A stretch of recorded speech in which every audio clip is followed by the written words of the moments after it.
Hi guys, there's something that I'd like to say in a short video that I think is important to say, and I'll probably say it a lot more times in future videos. And essentially it is that history and the study of historical sources it's very important to remember that often what's written down and recorded is what's unusual.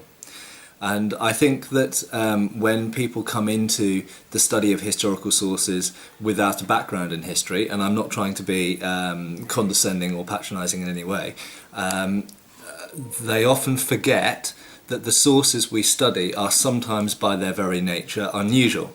So for example, the Lichtenauer lineage in the beginning makes a big point of, in the so-called Dobringer source, which is now mostly known by code number, makes a big point of the fact that it's teaching a system that is not what the normal fencer does.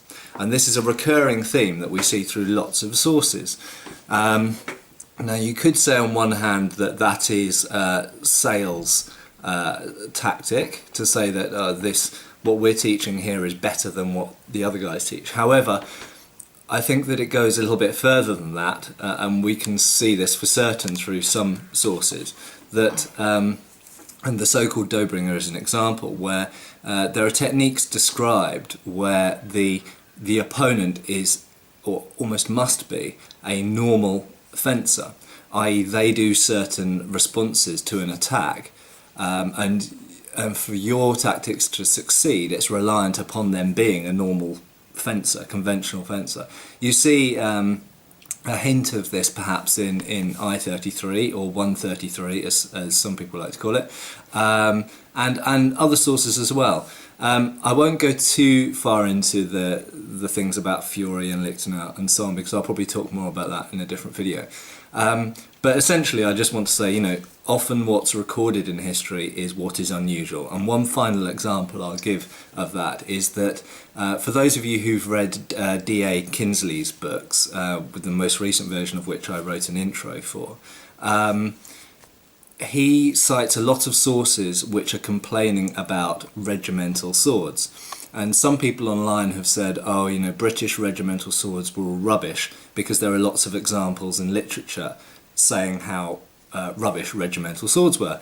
Well, actually no. First of all, the examples probably amount to about 15 or 20 cases, which from the amount of historical documentation that there is a small number. But secondly, they're spread over a wide period of time. So actually they're not talking about the same regimental swords. A regimental sword for an infantry officer in 1796 is a completely different sword to a regimental sword for a cavalry trooper in 1885, for example. Completely and utterly different swords, made in different places. There are different types of sword even. One is a spadroon and one's a sabre. So it's very important, as always, to know the context of the sources, and to remember that what is mentioned is often exceptional.